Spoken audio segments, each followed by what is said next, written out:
saya diminta untuk membahas terkait dengan asuhan gizi pada pasien IBD ya. Jadi inflammatory bowel disease ya, ini penyakit saluran cerna yang tentunya menjadi perhatian kita semua bagaimana seorang tenaga gizi, nutritionist dietitian bisa membantu memberi asuhan gizi agar pasien-pasien menjadi optimal ya status gizinya. Jadi Bapak Ibu, kalau kita melihat saluran cerna kita ya, itu dari atas ya, dari mulut, kemudian usophagus, liver, lambung, kemudian usus kecil, usus besar, rektum dan anus. Jadi di mana letak penyakit ini ya, pada umumnya penyakit ini ada di usus kecil, usus besar sampai ke anus. Bahwa IBD ini ada dua jenis atau Crohn disease dan ulcerative colitis ya. Ini berbeda karena kalau Crohn disease ini lebih luas ya radangnya ya. Kadang-kadang peradangannya ini dipisahkan juga sama dengan usus yang tidak radang ya. Jadi ceplok-ceplok seperti ini. Nah, kalau ulcerative colitis ini di bagian kolon bagian bawah. Nah, kira-kira gambarnya seperti pada gambar ini. Nah, Bapak Ibu sekalian ya. Nah, bagaimana intervensinya ya? Bagaimana penanganannya ya atau manajemennya? Jadi kalau seseorang dengan penyakit IBD ini ya penanganannya adalah ada medis, ada manajemen gizinya. Manajemen gizi atau nutrisi ini adalah bagian dari tenaga gizi, yaitu seorang nutrisionis atau dietitian harus menangani, harus membantu dengan asuhan gizi. Ya, untuk medisnya diberikan obat-obat kortikosteroid, ya, antiinflamasi dan lain sebagainya oleh dokter. Ada juga kalau misalnya penyempitan, ada sumbatan itu terjadi pembedahan ya, atau misalnya dilakukan pembedahan atau pemotongan dari usus tersebut ya. Yang penting untuk kita ketahui adalah manajemen nutrisinya nih Bapak Ibu sekalian, bagaimana seorang nutritionist dietitian itu bisa mengatur makanannya dengan baik sehingga status gizi pasien kita menjadi baik. Yang pertama adalah pemberian formula enteral per oral atau paling tidak kalau tidak mampu per oral kita berikan per NKT. Kemudian juga memberikan makanan yang bisa ditoleransi baik oleh tubuh ya. Jadi istilahnya kalau dia memang tidak tahan laktos ya kita berikan makanan rendah laktos. Kemudian kadang-kadang ya Bapak Ibu ya terjadi perdarahan, mual muntah hebat ya sehingga biasanya kita istirahatkan sementara itu saluran cernanya dan diperlukan makanan parenteral nutrisi untuk mengistirahatkan sementara dari usus tersebut. Kemudian apalagi kalau ada obstruksi ya, maka parenteral nutrisi menjadi pilihan kita. Kemudian jangan lupa Bapak Ibu, tadi kan banyak absorpsi yang tidak bisa maksimal ya, sehingga banyak kekurangan vitamin dan kita juga harus mengingatkan berkolaborasi dengan dokter untuk memberikan suplemen vitamin diantaranya B12, B6, asam folat, kemudian omega 3 ya. Dan terus kemudian Bapak Ibu pertimbangkan penggunaan prebiotik dan probiotik karena perlu keseimbangan bakteri-bakteri yang baik ya pada usus kita. Nah, pada saat sudah remisi biasanya kita akan anjurkan untuk penggunaan ya prebiotik dan probiotik ya untuk bakteri-bakteri yang baik ya dan tumbuh lagi di usus sehingga bisa terjadi perbaikan atau remisi. Kemudian juga modifikasi asupan serat seperlunya. Jadi pada saat ada serangan, pada saat ada diare tentunya kita berikan rendah serat dan rendah sisa. Tetapi begitu sudah remisi, sudah perbaikan, penyakitnya sudah terkontrol, maka kita bertahap berikan serat kembali ya. Nah, ini kondisinya pasien IBD ya. Banyak terjadi kekurangan gizi ya, sakit perut yang hebat, penurunan berat badan, kurang besi, anemia ya, kurang asam folat, B12 ya, defisiensi mineral elektrolit lainnya, dehidrasi, osteoporosis dan retardasi pertumbuhan. Jadi menjadi pertumbuhannya tidak sempurna ya. Ternyata anak-anak juga ada yang menderita IBD ini, tapi pada umumnya umur 15 sampai tadi ya 35 sampai 40 itu yang diserang. Nah, Bapak Ibu ya, terkait dengan IBD ini ya, pada umumnya pasien IBD pada umumnya ya itu adalah terjadi penurunan berat badan karena salah satunya pasiennya asupan zat gizinya menurun ya karena anoreksia, mual ya, sampai muntah, kemudian nyeri ya, terus kemudian dia ketakutan makan sehingga dia diet ketat banget ya. Ini nggak mau, itu nggak mau, takut dan sebagainya. Kemudian kehilangan zat gizi yang meningkat karena tadi ya diare ya, kemudian kadang-kadang pasiennya juga harus menjalani operasi ya sehingga ususnya pendek dan kemudian kalau ususnya pendek kan daya serapnya juga menjadi menurun. Kemudian meningkatnya kebutuhan zat gizi ya karena peradangan, karena infeksi ya, karena pembedahan itu juga kan zat gizinya harusnya meningkat tapi asupannya agak sulit ya, asupan makanannya agak sulit karena berbagai macam hal yang seperti tadi tidak bisa dicerna, tidak bisa diserap ya. Kemudian juga adanya obat-obatan kortikosteroid ya, ada imunosupresan yang kemudian mengkatabolik protein tubuh. Jadi, pasien IBD ini memang beresiko malnutrisi sehingga membuat tantangan nih untuk kita sebagai nutritionist dietitian bagaimana cara mengatasinya supaya status gizi pasien kita nih optimal. Kita menggunakan format ADIME, ya ini kan terminologi yang Bapak Ibu juga sudah lakukan ya pada saat kita menangani pasien ya setelah pasien di screening, setelah pasien diperiksa oleh medis adalah terkait dengan ADIME ya. Assessment ya, kemudian berikan diagnosis, berikan intervensi dan monitoring evaluasi. Bagaimana assessment gizinya pada pasien IBD ini ya. Pada assessment ya kita tentunya mengukur antropometri ya. Nah, berat badan tentunya kita harus tanyakan apakah ada penurunan berat badan saat ini, tinggi badan, indeks massa tubuh. Kemudian adanya lingkar lengan atas ya kita ukur, kemudian bagaimana kita lihat status gizinya ya. Kemudian Bapak Ibu ya dianjurkan ya untuk pasien IBD ini karena penyakitnya kronis itu adanya pengukuran subjektif global assessment ya atau SGA ya. Nah itu mohon dicatat ya ini pasiennya karena seperti tadi saya katakan penyakitnya kronik, panjang, ya kadang-kadang timbul gejala atau kumat atau istilahnya flare ya.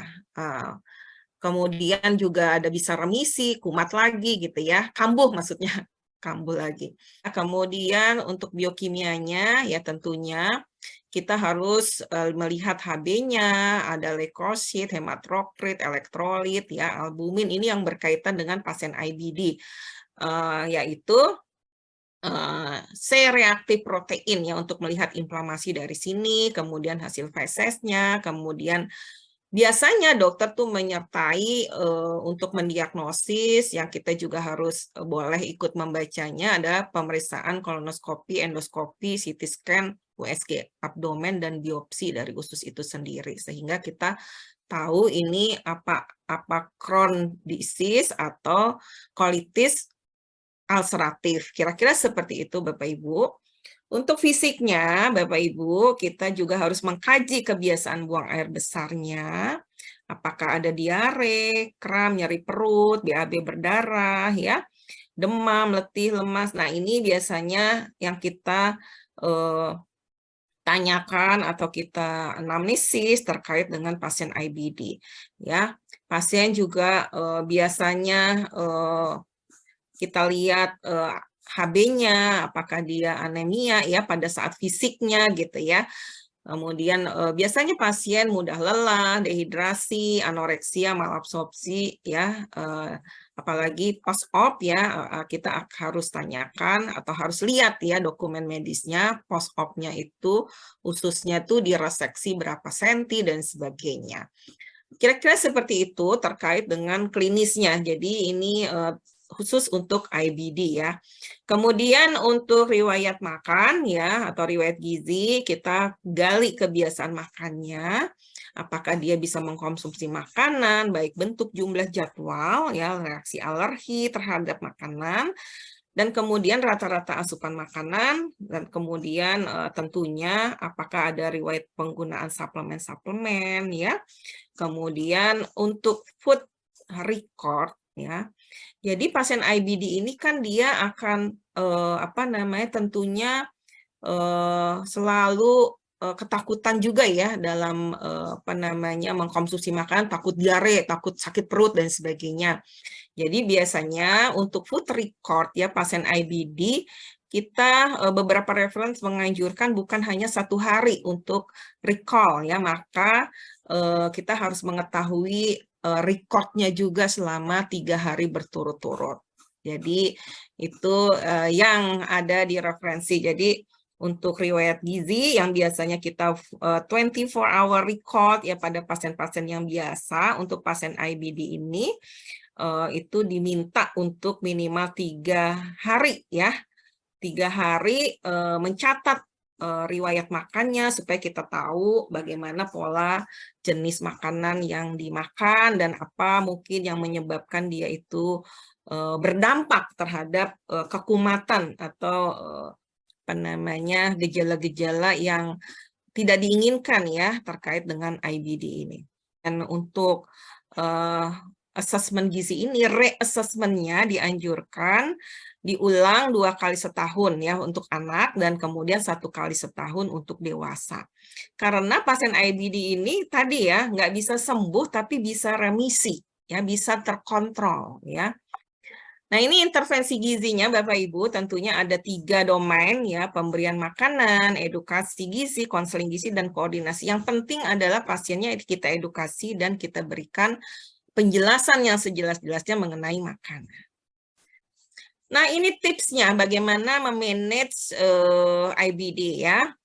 Sebenarnya Bapak Ibu sekalian pada saat kambuh ya, itu memang dietnya kita berikan lebih lebih sesuai dengan kondisinya ya. Jadi misalnya dari enteral nutrisi, kemudian juga mungkin bentuknya dari lembut sampai lunak ya, dan kemudian bahan makanan yang menyebabkan dia kambuh itu kita hindari.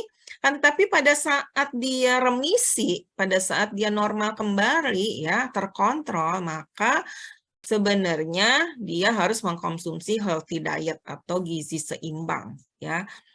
Nah, jadi pada pasien IBD ini tidak ada satu diet yang khusus memang untuk IBD ya. Jadi memang rekomendasinya itu adalah sangat individual ya, beda-beda satu pasien dengan pasien lainnya. Nah, ini tujuan atau tadi tujuan intervensi gizi yang akan kita lakukan pada pasien IBD yang tadi ya, yang dengan diagnosis di atas adalah tentunya setiap pasien IBD karena tadi mual, diare dan sebagainya, muntah ya, maka kita tujuannya problem yang tadi di atas itu akan kita tingkatkan asupan makanan dan minuman, kemudian mencukupi kebutuhan mineral ya, kemudian meningkatkan asupan cairan supaya tidak dehidrasi, kemudian meningkatkan atau memperbaiki status gizi ya, meningkatkan pengetahuan. Nah, rekomendasi diet pada saat dia kambuh ya, IBD-nya kambuh ya, kesakitan ya perut ya, kadang-kadang ada mual muntah ya, itu dietnya biasanya rendah sisa, rendah serat ya, minimal pemberian buah dikupas dan sayuran segar juga direbus ya hingga empuk begitu ya. Kemudian kalau sudah remisi IBD-nya ini, maka diberikan tinggi serat tapi bertahap dengan asam lemak rantai pendek ya untuk lemaknya MCT ya sebagai contohnya coconut oil ya yang virgin ya atau minyak-minyak olive dan lain sebagainya, minyak-minyak lainnya yang sehat begitu ya. Kemudian rendah laktos ya, kemudian juga apabila sudah remisi, pasien-pasien yang malnutrisi atau berat badan turun diberikan diet tinggi kalori, tinggi protein dengan vitamin dan mineral yang cukup ya. Kemudian cairan juga harus mencukupi kurang lebih 8 gelas sehari ya, kurang lebihnya. Kemudian, nah ini yang penting banget, porsi kecil tapi sering. Jadi pasien-pasien IBD itu nggak boleh ya. Jadi kayak pasien sehat tuh kan makannya 3 kali ya. Jadi porsinya nasinya cukup banyak ya. Pasien IBD tidak bisa seperti itu. Jadi kurang lebih nasi sekali makan sekitar 4-5 sendok. Oleh karena itu, untuk makanan pasien IBD itu bisa kita berikan 6 kali makan. Ya, sedikit tapi sering, kira-kira seperti itu. Kemudian bentuk makanannya juga disesuaikan dengan kondisi pasien. Nah, ini Bapak Ibu terkait dengan kebutuhan energinya. Ya, jadi sesuaikan dengan indeks massa tubuh. Ya, akan tetapi kalau misalnya rata-rata itu sekitar 30-35 kalori. Ya, jadi kalau indeks massa tubuhnya kecil atau malnutrisi, maka kalorinya bisa sampai 45 kalori per kilogram berat badan ideal. Ya, tapi kalau tubuhnya itu normal-normal saja, bisa berkisar antara 30 kalori sampai 35 kalori. Ya.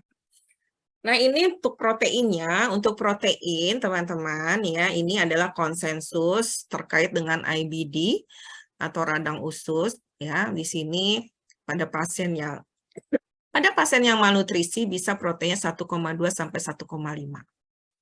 Ya. Kalau dia sudah remisi, status gizinya baik, maka kebutuhan zat gizinya untuk khususnya protein bisa diberikan 1 gram per kilogram berat badan. Nah, ini yang harus teman-teman ketahui ya, walaupun dia remisi, kemudian dia masih malnutrisi, jadi proteinnya masih bisa tinggi ya, sampai mencapai indeks massa tubuh yang baik, yang normal ya, sekitar antara targetnya sih sampai 20 ya. Nah, tapi tentunya bertahap ya Bapak Ibu, agak sulit untuk pasien meningkatkan berat badan dan meningkatkan indeks massa tubuhnya. Nah, ini adalah kebutuhan zat gizi terkait dengan mineralnya ya. Mineral itu banyak kebuang, mineralnya banyak yang tidak terabsorpsi ya. Maka ini anjurannya adalah seperti ini, akan tetapi misalnya di suplemen, misalnya dia sedang diare, misalnya sedang kambuh, maka ini adalah konsumsi-konsumsi tambahan suplemen-suplemen tentunya ini berkolaborasi dengan dokter penanggung jawab pelayanan ya. Jadi pasien biasanya pada saat kekurangan zinc ya itu diare ya. Zinc itu juga keluar. Nah, itu biasanya kita suplemen. Kemudian juga anemia ya, pucet. Nah, itu maka zat besinya kita perhatikan dan kalau misalnya perlu disuplemen itu disuplemen. Nah, biasanya ini semuanya bekerja sama dengan dokter ya. Kemudian juga kurangnya magnesium ya, itu juga umum ya terjadi pada IBD ya. Kemudian kalsium, ya, kemudian vitamin D. Nah, ini harus menjadi perhatian kita ya, apabila kurang maka harus disuplemen. Rekomendasi lain ya terkait dengan IBD yang diterbitkan oleh ESPEN 2020 ini ternyata jadi apabila kita berikan makanan enteral itu pilih yang polimerik ya, bukan oligomerik. Akan tetapi pada saat dia itu kambuh dan parah, benar-benar tidak bisa menyerap enteral, maka biasanya kita berikan bertahap ya, bertahap yang semi elemental dulu atau elemental ya, oligomerik ya, akan tetapi menuju ke polimerik. Ini yang dianjurkan. Kemudian rekomendasi berikutnya dikatakan bahwa formula glutamin itu tidak direkomendasi pada pasien IBD. Jadi untuk diketahui oleh teman-teman juga. Dan kemudian semua pasien IBD ini butuh diberikan konseling gizi oleh seorang ahli gizi ya, nutrisionis atau dietitian. Jadi tekankan ke dokter penanggung jawab pelayanan apabila mempunyai pasien IBD, jangan lupa merefer ke nutritionist dietitian untuk diberikan konseling gizi, karena itu perlu pendekatan ya yang baik untuk supaya jangan sampai terjadi masalah gizi pada pasien-pasien IBD. Kemudian enteral nutrisi harus dianjurkan ya pada pasien-pasien yang tentunya kekurangan asupan ya, kemudian harus juga dikombinasi dengan parenteral bila diperlukan. Apabila target lebih dari 60% asupan itu belum tercapai, maka kita bisa kombinasi dengan parenteral nutrisi.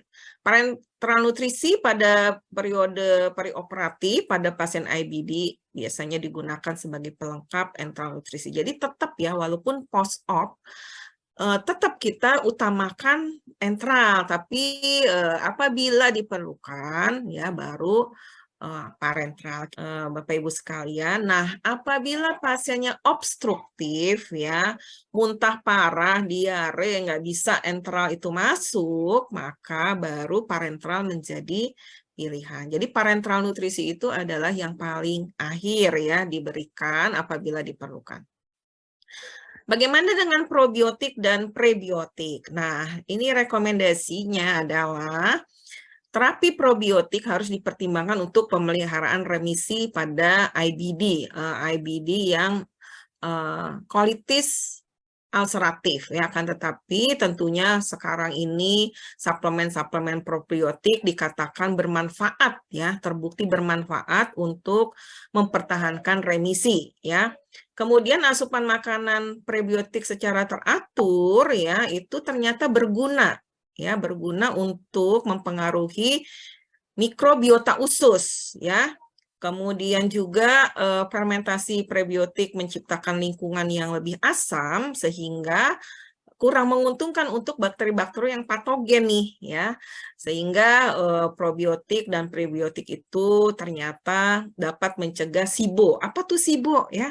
Small intestinal bacterial overgrowth. Jadi perkembangan ya bakteri yang tidak baik yang kemudian bisa merugikan apa namanya kita. Jadi untuk mencegah itu memang dianjurkan ya probiotik dan prebiotik ya, kira-kira seperti itu, sehingga mencegah terjadinya diare ya. Nah, ini minuman. Nah, perlu banget ya minuman ya, 8 gelas sehari, minumnya juga harus pelan-pelan, tidak boleh menggunakan sedotan karena itu bisa menimbulkan udara ya, sehingga tidak nyaman di perut. Minum mengandung kafein itu tidak dianjurkan seperti kopi, teh dan sebagainya. Dan kemudian juga minuman es, minuman dingin tidak dianjurkan untuk pasien IBD. Nah, kita ada yang disebut ya diet anti-inflammation diet ya. Jadi apa namanya, diet anti-inflamasi ya. Jadi IBD anti-inflammation diet ya. Nah, ini juga perlu Bapak Ibu ketahui ya. Jadi di sini karbohidrat tertentu yang bersifat mendukung atau pro-inflamasi ya, itu ternyata laktosa, gandum, sukrosa, dan jagung itu harus dihindari pada pasien-pasien IBD ya. Kemudian IBD inflammatory diet ini ya itu memasukkan lebih banyak makanan-makanan prebiotik dan probiotik untuk mengembalikan keseimbangan mikrobioma usus ya, sehingga lebih sehat dan kemudian bisa remisi, lebih terkontrol dan sebagainya. Nah, ini adalah yang sebelah kiri adalah yang fight untuk inflammation, ini yang dianjurkan ya. Yang sebelah kanan adalah yang penyebab inflamasi. Jadi yang dihindari adalah seperti soda ya, kemudian makan gorengan ya, kemudian juga alkohol dan lain sebagainya, gula dan lain sebagainya ya. Nah, ini yang sebelah kiri yang dianjurkan adalah ada buah-buahan tentunya yang biasanya kita anjurkan tidak berkulit atau dikupas kulitnya, kemudian olive oil, avokat ya, kemudian juga makanan-makanan yang dengan omega 3 ya, seperti salmon, ikan kembung ya, omega 3 lebih banyak ya, dan lain sebagainya. Nah, terakhir ini monitoring evaluasi ya, tentunya monitoring evaluasinya terkait dengan asupan makanan, kemudian biokimia, ya apakah semuanya menjadi lebih baik, kemudian fisik klinis, ya kita inginnya tidak ada kehilangan massa otot cukup, ya kembali lagi seperti semula, ya idealnya seperti itu. Kemudian antropometri, ya seperti tadi di assessment itu sama saja bagaimana progresnya, dan pemeriksaan SGA, kemudian kepadatan tulang juga diminta untuk dimonitor. Nah, ini tips ya, tips ini terakhir, makanan porsi kecil tapi sering ya. Kita harus ada suasana makan yang nyaman, hindari makanan merangsang ya, hindari kopi, alkohol, teh dan sebagainya. Kemudian tadi ya, hati-hati memilih serat, kemudian batasi gorengan, makan sayur buah yang bervariasi tapi rendah serat, rendah sisa ya. Nah, ini yang tentunya ya memilihnya ini sangat agak juga terbatas begitu ya, kan, tetapi biasanya ya pada saat remisi dicoba-coba makanan baru bergantian sambil dicatat responnya, itu adalah triknya. Air cukup, asupan zat gizi makro dan mikro hendaknya terkontrol dan tercukupi.